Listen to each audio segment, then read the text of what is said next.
Hello दोस्तों, स्वागत है आपका मेरे यूट्यूब चैनल परीक्षा प्लान में। तो कैसे हैं आप लोग? आई होप अच्छे होंगे। तो जैसा कि आप लोगों को पता है कि रीट लेवल 2 के लिए एसएसटी के इंपॉर्टेंट क्वेश्चन की मैं प्रैक्टिस करवा रही हूं। तो ये प्रैक्टिस का 18वां वीडियो है। इसके पहले 17 वीडियो आ चुके हैं।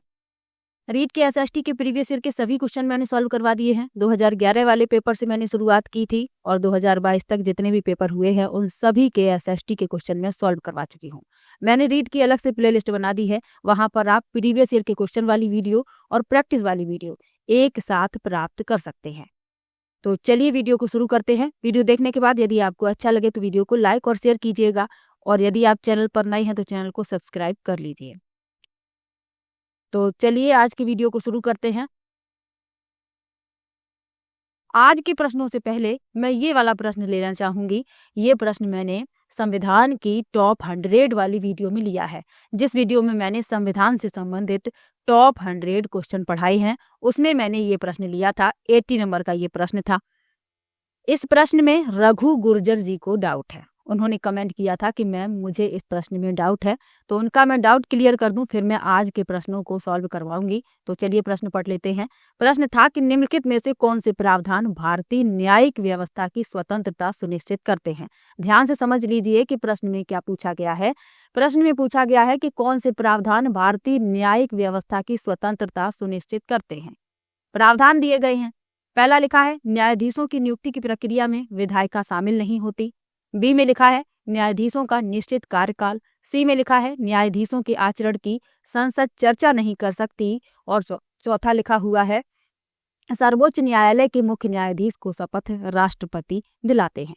अब हमें वे प्रावधान बताने हैं जो भारतीय न्यायिक व्यवस्था की स्वतंत्रता सुनिश्चित करते हैं। अब पहला लिखा हुआ है कि न्यायाधीशों की नियुक्ति की प्रक्रिया में विधायिका शामिल नहीं है। ये सही है, क्योंकि न्यायाधीशों की नियुक्ति में विधायिका शामिल नहीं होती है। न्यायपालिका और विधायिका के बीच शक्तियों के पृथक्करण को बनाए रखते हुए न्यायाधीशों की नियुक्ति सर्वोच्च न्यायालय कॉलेजियम की सिफारिश पर राष्ट्रपति द्वारा की जाती है। यह राजनीतिक हस्तक्षेप को रोकता है। तो पहला इसमें सही हो जाता है। बी में लिखा हुआ है कि न्यायाधीशों का निश्चित कार्यकाल।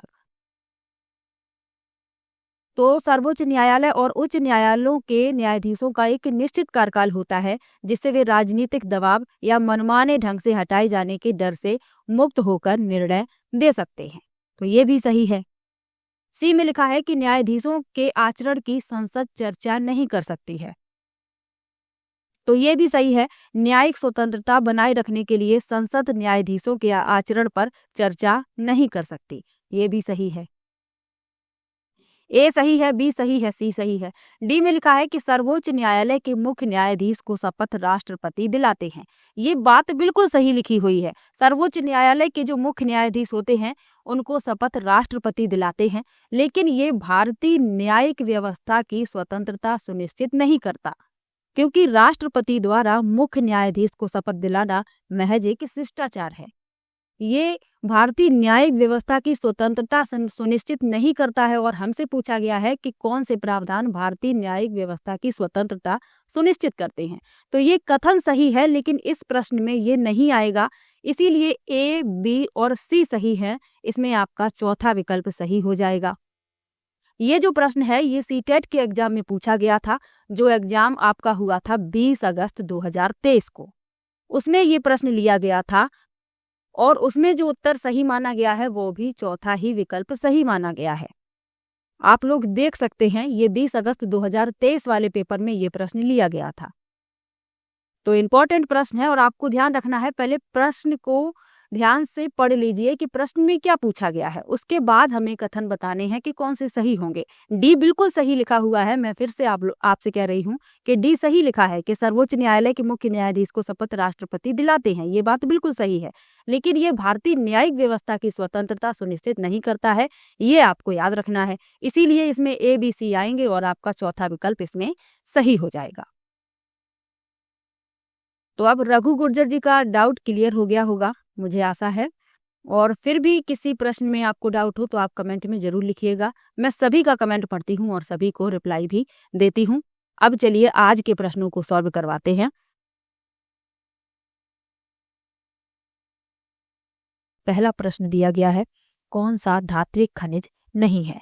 पहला विकल्प है बॉक्साइट, दूसरा है तांबा, तीसरा है क्रोमाइट और चौथा है अभ्रक। तो धात्विक खनिज क्या होते हैं? धात्विक खनिज वे खनिज होते हैं जिनमें एक या अधिक धात्विक तत्व होते हैं।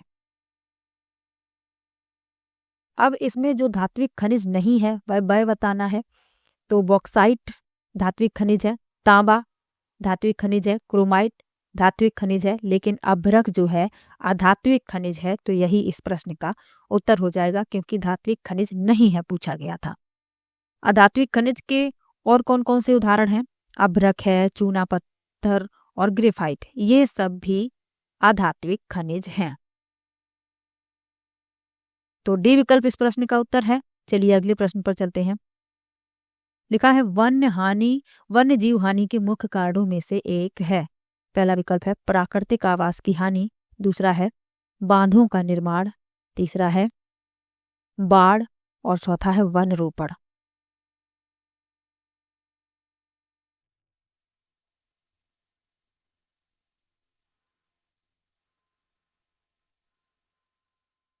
तो वन्य जीव हानि के मुख्य कारणों में से एक है, ये पूछा गया है। तो प्राकृतिक आवास की हानि, क्योंकि जब एक प्राकृतिक आवास नष्ट हो जाता है तो स्वदेशी पौधों, जानवरों और अन्य जीवों की वहन क्षमता कम हो जाती है, जिससे कि उनकी आबादी में गिरावट आती है, कभी कभी विलुप्त होने के स्तर तक पहुंच जाती है। तो वन्य जीव हानि के मुख्य कारणों में से एक है प्राकृतिक आवास की हानि। चलिए अगले प्रश्न पर चलते हैं। लिखा है विश्व के निम्नलिखित में से किस क्षेत्र में गहन निर्वाह कृषि सर्वाधिक प्रचलित है? पहला विकल्प है समशीतोष्ण क्षेत्र, दूसरा है भूमध्य सागरीय क्षेत्र, तीसरा है मानसून क्षेत्र और चौथा है अर्ध शुष्क क्षेत्र।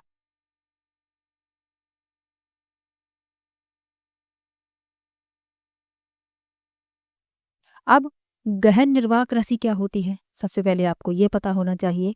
तो गहन निर्वाह कृषि में किसान साधारण औजारों और अधिक श्रम का उपयोग करके भूमि के एक छोटे भूखंड पर खेती करता है।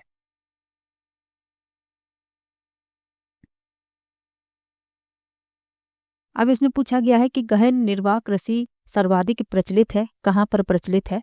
मानसून क्षेत्र में। सी विकल्प इस प्रश्न का उत्तर हो जाएगा।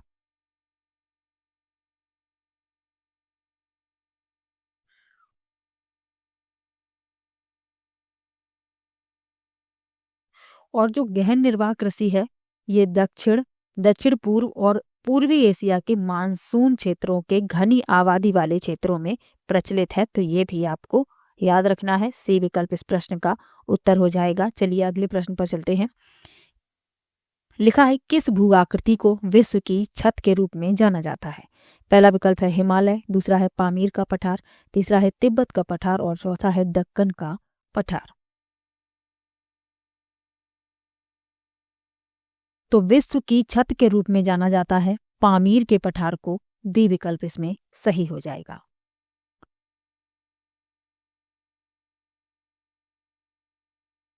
चलिए अगले प्रश्न पर चलते हैं। लिखा है भारत के किस राज्य में काल बैसाखी हवाएं आमतौर पर ग्रीष्म ऋतु के दौरान प्रचलित होती हैं? ये राज्य लिखे हुए हैं और नीचे विकल्प लिखे हुए हैं। लिखा है पश्चिम बंगाल, असम, उड़ीसा, बिहार। अब बताना है कौन सा विकल्प सही है। अब सबसे पहले आपको पता होना चाहिए कि काल वैसाखी हवाएं क्या होती हैं। तो मार्च से अप्रैल तक होने वाली बारिश या पूर्व मानसून वर्षा को पश्चिम बंगाल में काल वैसाखी और केरल में कॉफी सावर कहा जाता है। काल वैसाखी हवाएं बिहार झारखंड क्षेत्र से निकलती हैं और पूर्व की ओर बढ़ती हैं और पश्चिम बंगाल और असम से टकराती हैं। काल वैसाखी हवाएं बिजली, गरज, ओलावृष्टि और वर्षा के रूप में विनाश भी लाती हैं। तो ये भी आपको याद रखना है। अब इसमें पूछा गया है कि काल वैसाखी हवाएं आमतौर पर किस राज्य में ग्रीष्म ऋतु के दौरान प्रचलित होती हैं? तो पश्चिम बंगाल और असम, पहला और दूसरा ए विकल्प इस प्रश्न का उत्तर हो जाएगा। चलिए अगले प्रश्न पर चलते हैं।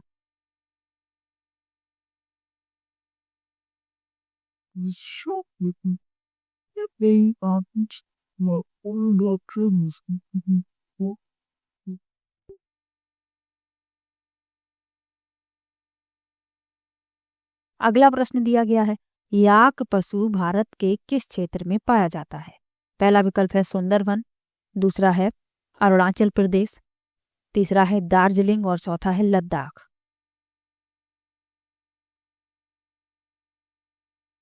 तो भारत में याक पशु पाया जाता है लद्दाख में, सिक्किम, हिमाचल प्रदेश, जम्मू कश्मीर, तो इन सब में पाया जाता है। इसमें डी विकल्प सही हो जाएगा, लद्दाख। लद्दाख को छोटा तिब्बत भी कहा जाता है, ये भी आपको याद रखना है, और ठंडा रेगिस्तान भी कहा जाता है। चलिए अगले प्रश्न पर चलते हैं। लिखा है, किस स्थान पर प्रतिजैविक दवा की निर्माण इकाई है? पहला विकल्प है ऋषिकेश, दूसरा विकल्प है देहरादून, तीसरा है शिमला और चौथा है चंडीगढ़।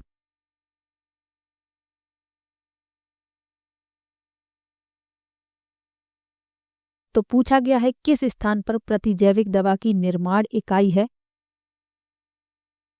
तो उत्तराखंड के ऋषिकेश में, ये विकल्प इसमें सही हो जाएगा। देहरादून जो है ये उत्तराखंड की राजधानी है, शिमला हिमाचल की राजधानी है, हिमाचल प्रदेश की, और चंडीगढ़ पंजाब और हरियाणा की राजधानी है। तो ये भी आपको याद रखना है।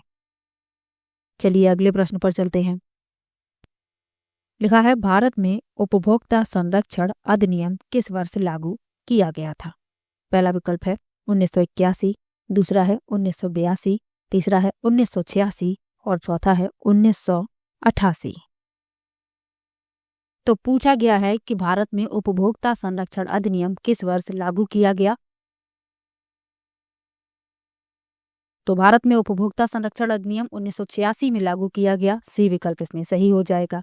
इस अधिनियम का उद्देश्य निर्माताओं के द्वारा किए जाने वाले शोषण से उपभोक्ता की रक्षा करना था। तो सी विकल्प इस प्रश्न का उत्तर हो जाएगा। चलिए अगले प्रश्न पर चलते हैं। लिखा है, अरावली श्रृंखला के लिए निम्नलिखित में से कौन सा कथन सही है? पहला विकल्प है वर्षा में सहायक, दूसरा है जल विद्युत उत्पादन के लिए उपयुक्त, तीसरा है जल विभाजन के रूप में कार्य करती है और चौथा है परिवहन में बाधा। तो अरावली श्रृंखला पश्चिमी भारत में पहाड़ों की एक श्रृंखला है जो भारतीय राज्यों गुजरात, राजस्थान, हरियाणा और दिल्ली में उत्तर पूर्वी दिशा में लगभग 800 किलोमीटर तक चलती है। और जो अरावली श्रृंखला है ये नर्मदा और गंगा के बीच जल विभाजक के रूप में कार्य करती है। तो सी विकल्प इसमें सही हो जाएगा, जल विभाजन के रूप में कार्य करती है, सी विकल्प इसमें सही है।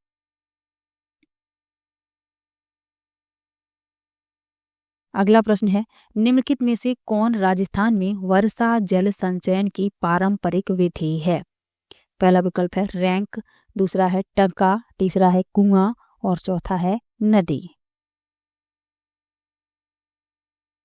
तो टंका या टैंक राजस्थान में पारंपरिक वर्षा जल तकनीक है, तो इसमें बी विकल्प सही हो जाएगा। टंका एक गोलाकार या आयताकार आकार का तालाब है जिसका जीवन काल 3 से 4 साल का होता है। तो ये भी आपको याद रखना है, बी विकल्प इस प्रश्न का उत्तर है। चलिए अगले प्रश्न पर चलते हैं। छाबड़ा ताप विद्युत केंद्र राजस्थान के किस जिले में स्थित है? पहला विकल्प है कोटा, दूसरा है बारां, तीसरा है झालावाड़ और चौथा है सवाई माधोपुर। तो छाबड़ा ताप विद्युत केंद्र राजस्थान के बारां जिले में स्थित है और कोयले से चलने वाले बिजली संयंत्रों में से एक है। तो बी विकल्प इसमें सही हो जाएगा। अगला प्रश्न है, राजस्थान के प्रमुख अभ्रक उत्पादक जिले हैं। पहला विकल्प है अजमेर, भीलवाड़ा और जयपुर, दूसरा है उदयपुर, चित्तौड़गढ़ और राजसमंद, तीसरा है भीलवाड़ा, चित्तौड़गढ़ और कोटा और चौथा है जयपुर, दौसा और टोंक। तो अभ्रक भारत में व्यापक रूप से वितरित है। अभ्रक वाले खनिज आंध्र प्रदेश, महाराष्ट्र, झारखंड, उड़ीसा और राजस्थान राज्यों में पाए जाते हैं। अब इसमें पूछा गया है कि राजस्थान के अभ्रक उत्पादक जिले कौन से हैं? तो ये जिले हैं अजमेर, भीलवाड़ा, जयपुर। ए विकल्प इसमें सही हो जाएगा। इसके अलावा और भी जिले हैं टोंक, सीकर, डूंगरपुर और अजमेर। अब इसमें वो समूह बताना था जिसमें सभी अभ्रक उत्पादक हैं, तो इसीलिए ए विकल्प इसमें सही है। चलिए अगले प्रश्न पर चलते हैं। लिखा है, विरासत संरक्षण के लिए राजस्थान में स्मारक पुरातत्व स्थल और पुरातनता अधिनियम किस वर्ष लागू किया गया था? पहला विकल्प है 1961, दूसरा है 1971, तीसरा है 1947 और चौथा है 1952।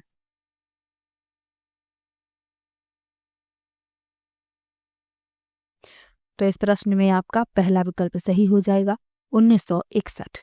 1961 में विरासत संरक्षण के लिए राजस्थान में पुरातत्व स्थल और पुरातनता अधिनियम लागू किया गया। यह राजस्थान राज्य में प्राचीन ऐतिहासिक स्मारकों, पुरातात्विक स्थलों और पुराअवशेषों के संरक्षण, रखरखाव, अधिग्रहण और विनियमन और नियंत्रण प्रदान करने के लिए एक अधिनियम है। तो ये भी आपको याद रखना है। ए विकल्प इसमें सही हो जाएगा। चलिए अगले प्रश्न पर चलते हैं।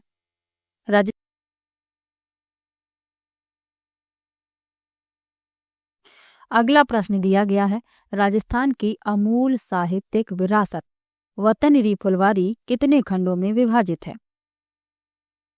पहला विकल्प है 8, दूसरा है 10, तीसरा है 14 और चौथा है 16। तो राजस्थान की अमूल साहित्यिक विरासत वतनरी फुलवारी 14 खंडों में विभाजित है। सी विकल्प इसमें सही हो जाएगा। तो ये किसकी कृति है ये भी आपको पता होना चाहिए। तो विजय दान देथा, जिन्हें बिज्जी के नाम से भी जाना जाता है, ये राजस्थान के प्रसिद्ध लेखक और पद्मश्री पुरस्कार के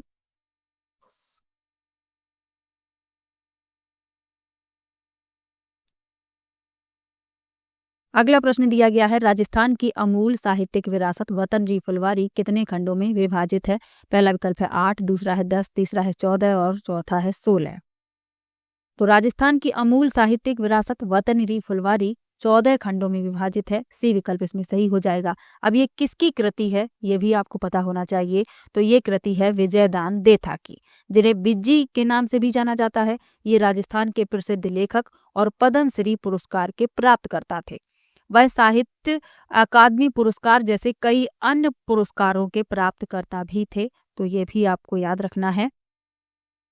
और जो ये साहित्यिक विरासत है वतनरी फुलवारी, यह 14 खंडों में विभाजित है, जो राजस्थान की बोली जाने वाली बोलियों में लोक कथाओं पर आधारित है। ये भी आपको याद रखना है। तो सी विकल्प इस प्रश्न का उत्तर हो जाएगा। चलिए अगले प्रश्न पर चलते हैं। लिखा है, ऐतिहासिक स्थान मानगढ़ किस जिले में स्थित है? पहला विकल्प है डूंगरपुर, दूसरा है प्रतापगढ़, तीसरा है राजसमंद और चौथा है बांसवाड़ा। तो ऐतिहासिक स्थान मानगढ़ स्थित है बांसवाड़ा। डी विकल्प इसमें सही हो जाएगा।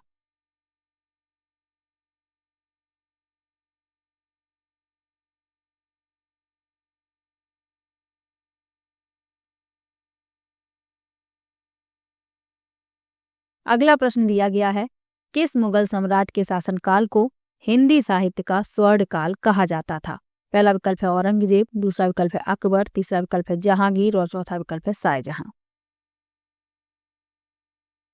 तो हिंदी साहित्य का स्वर्ण काल कहा जाता था अकबर के शासनकाल को। बी विकल्प इसमें सही हो जाएगा। अकबर मुगल वंश का तीसरा सम्राट था और अकबर के काल में कई लेखकों ने हिंदी साहित्य के क्षेत्र में योगदान दिया है। बी विकल्प इसमें सही हो जाएगा। अब जो और विकल्प लिखे हुए हैं उनके बारे में जान लीजिए। जो औरंगजेब था, इसने आलमगीर की उपाधि ग्रहण की थी। मराठों को शामिल करने के लिए उसने गोलकोंडा और बीजापुर पर हमला किया। इसके अलावा झरोका दर्शन की प्रथा को औरंगजेब ने बंद किया और 1679 में जजिया और तीर्थ कर लगाया था। ये भी आपको याद रखना है। जहांगीर जो था ये अकबर का पुत्र था और फतेहपुर सीकरी के शेख सलीम चिश्ती के नाम पर उसका नाम सुल्तान मोहम्मद सलीम रखा गया था। ये भी आपको याद रखना है। और शाहजहां जहांगीर का पुत्र था। और इसके बचपन का नाम था खुर्रम। तो ये भी पूछ लिया जाता है, तो ये भी आपको याद रखना है। और शाहजहां ने ही ताजमहल का निर्माण करवाया है, तो ये भी आपको याद रखना है। ताजमहल कहाँ पर स्थित है? आगरा में स्थित है, तो ये भी याद रखिएगा। और इसमें बी विकल्प सही हो जाएगा। चलिए अगले प्रश्न पर चलते हैं। लिखा है 6 बार भारत आने वाला फ्रांसीसी यात्री था, कौन था? ये पूछा गया है। पहला विकल्प है मेनुची, दूसरा है बर्नियर, तीसरा है थावेनोट और चौथा है टेवर्नियर। तो 6 बार भारत आने वाला फ्रांसीसी यात्री था टेवर्नियर। डी विकल्प इसमें सही हो जाएगा। और इनकी एक पुस्तक और याद रखनी है, ट्रेवल्स इन इंडिया।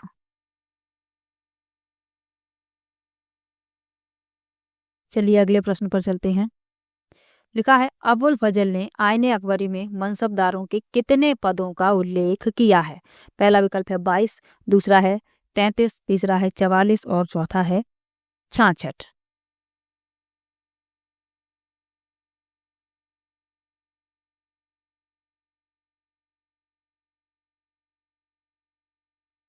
तो अबुल फजल ने आईने अकबरी लिखी है, ये आपको याद रखना है। और इसमें पूछा गया है कि मनसबदारों के कितने पदों का उल्लेख किया है? तो 66 पदों का उल्लेख किया है। डी विकल्प इसमें सही हो जाएगा। मनसबदार शब्द एक ऐसे व्यक्ति को संदर्भित करता है जो एक मनसब रखता है, जिसका अर्थ है एक पद या क्रम। तो मनसबदारों के 66 पदों का उल्लेख किया है अबुल फजल ने आईने अकबरी में। डी विकल्प इसमें सही हो जाएगा। चलिए अगले प्रश्न पर चलते हैं। लिखा है कानपुर में प्रथम स्वतंत्रता संग्राम 1857 के नेता कौन थे? पहला विकल्प है तात्या टोपे, दूसरा विकल्प है लक्ष्मीबाई, तीसरा विकल्प है नाना साहब और चौथा है कुंवर सिंह। तो कानपुर में 1857 के विद्रोह का नेतृत्व अंतिम पेशवा बाजीराव द्वितीय के दत्तक पुत्र नाना साहिब ने किया। तो सी विकल्प इसमें सही हो जाएगा, नाना साहब।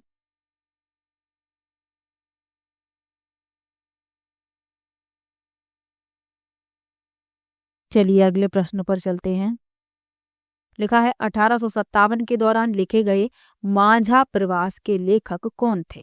पहला विकल्प है विष्णु भट्ट गोडसे, दूसरा विकल्प है सीताराम पांडे, तीसरा विकल्प है नरगेट और चौथा है मंगल पांडे। तो 1857 के दौरान लिखे गए मांझा प्रवास के लेखक हैं विष्णु भट्ट गोडसे। ए विकल्प इसमें सही हो जाएगा। विष्णु भट्ट गोडसे ने यह पुस्तक उस समय लिखी थी जब वे 1857 से 1858 के दौरान भारत के मध्य और उत्तरी भागों की यात्रा कर रहे थे। और उन्होंने 1857 के विद्रोह की कई घटनाओं को देखा, तो इसीलिए इन्होंने ये पुस्तक लिखी मांझा प्रवास। चलिए अगले प्रश्न पर चलते हैं। लिखा है महान नागा महिला नेता गेंदिल्यू को रानी की उपाधि किसने दी है? पहला विकल्प है रविंद्रनाथ टैगोर, दूसरा विकल्प है महात्मा गांधी, तीसरा विकल्प है जवाहरलाल नेहरू और चौथा विकल्प है सुभाष चंद्र बोस।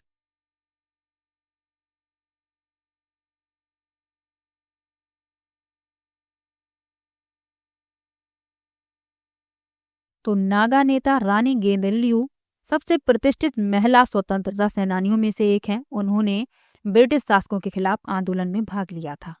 वह 13 साल की छोटी उम्र में आंदोलन में शामिल हो गईं। 1932 में उन्हें गिरफ्तार कर लिया गया और 14 साल जेल में बिताने के बाद 1946 में रिहा किया गया। उनके साहस और लचीलेपन के कारण जवाहरलाल नेहरू ने उन्हें रानी की उपाधि दी है। तो सी विकल्प इस प्रश्न का उत्तर हो जाएगा। और जो ये नागा महिला नेता गेंदलियू हैं, ये इनका जन्म मणिपुर में हुआ था, तो ये भी आपको याद रखना है। चलिए अगले प्रश्न पर चलते हैं।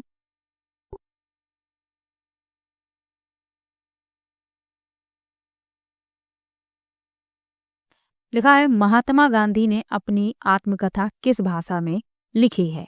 पहला विकल्प है हिंदी, दूसरा विकल्प है मराठी, तीसरा है गुजराती और चौथा है अंग्रेजी।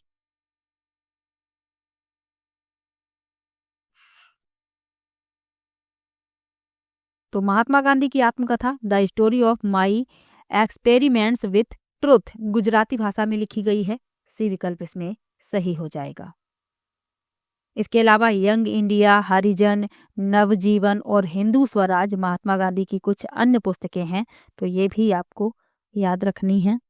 चलिए अगले प्रश्न पर चलते हैं। लिखा है ब्रिटिश संसद ने किस वर्ष कानून पारित किया जिसके माध्यम से ईस्ट इंडियन कंपनी से समग्र अधिकार ले लिए गए? पहला विकल्प है 1858, दूसरा है 1859, तीसरा है 1860 और चौथा है 1861। तो 1858 के भारत सरकार अधिनियम के बाद ईस्ट इंडियन कंपनी ने अपनी सभी प्रशासनिक शक्तियों को खो दिया और इसकी भारतीय संपत्ति और सशस्त्र बलों को क्राउन द्वारा ले लिया गया। तो ए विकल्प इसमें सही हो जाएगा।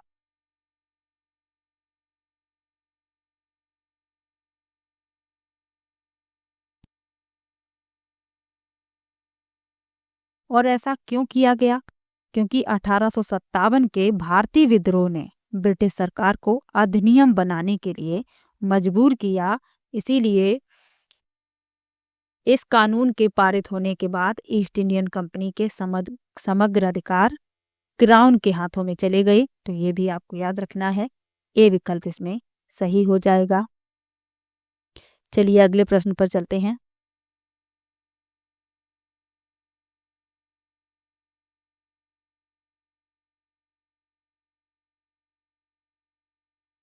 अगला प्रश्न है भारत के संविधान को अंगीकृत किया गया था। कब अंगीकृत किया गया था ये पूछा गया है।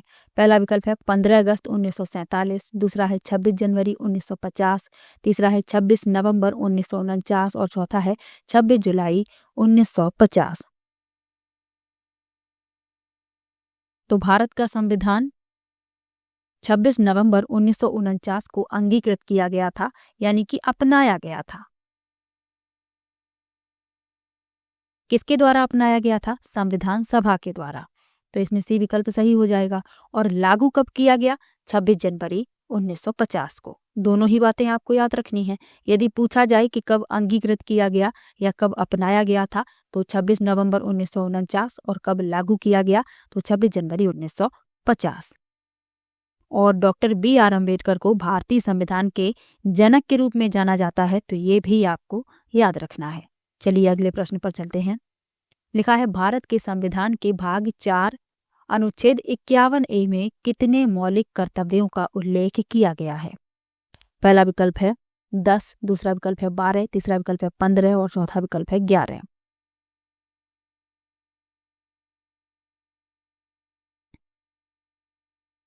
तो संविधान के भाग 4 और अनुच्छेद 51A में 11 मौलिक कर्तव्यों का उल्लेख किया गया है। डी विकल्प इसमें सही हो जाएगा। और इसकी अनुशंसा किसने की थी? सरदार स्वर्ण सिंह समिति ने। तो ये भी आपको याद रखना है।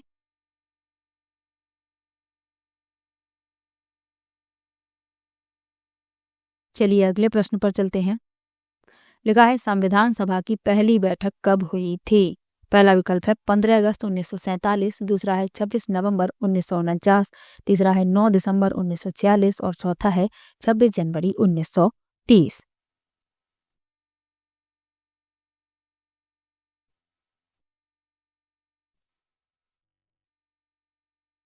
तो संविधान सभा की पहली बैठक हुई थी 9 दिसंबर 1946 को। सी विकल्प इसमें सही हो जाएगा।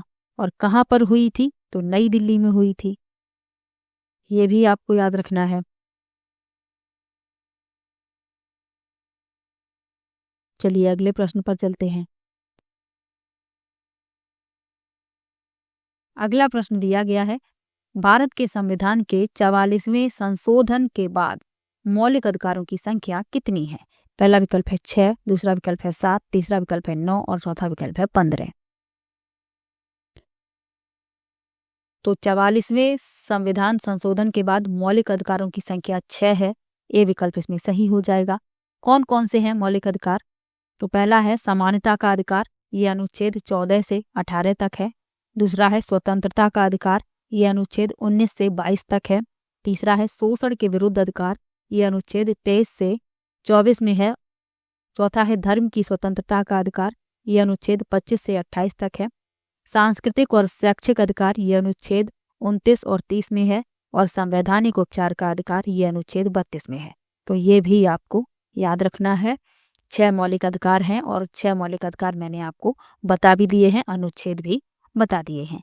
ए विकल्प इस प्रश्न का उत्तर हो जाएगा। चलिए अगले प्रश्न पर चलते हैं। लिखा है भारत के संविधान की विशेषता इनमें से क्या नहीं है। पहला विकल्प है लोकतांत्रिक व्यवस्था, दूसरा है मौलिक अधिकार और कर्तव्य, तीसरा है हर नागरिक को रोजगार की गारंटी और चौथा है स्वतंत्र न्यायपालिका। तो भारत के संविधान की क्या क्या विशेषताएं हैं, पहले आपको वो पता होनी चाहिए। तो संघ और राज्य दोनों के लिए एकल संविधान, कठोरता और लचीलापन, धर्मनिरपेक्ष प्रदेश, एकल नागरिकता, लोकतांत्रिक व्यवस्था, मौलिक अधिकार और कर्तव्य, स्वतंत्र न्यायपालिका। ये भारतीय संविधान की कुछ विशेषताएं हैं। अब इसमें हर नागरिक को रोजगार की गारंटी, ये भारतीय संविधान की विशेषता नहीं है। तो यही इस प्रश्न का उत्तर हो जाएगा, क्योंकि नहीं है, पूछा गया था। चलिए अगले प्रश्न पर चलते हैं। अगला प्रश्न दिया गया है राजस्थान से निर्वाचित लोकसभा सदस्यों की संख्या कितनी है। पहला विकल्प है 21, दूसरा है 26, तीसरा है 30 और चौथा है 25। तो राजस्थान से निर्वाचित लोकसभा सदस्यों की संख्या है 25। डी विकल्प इसमें सही हो जाएगा।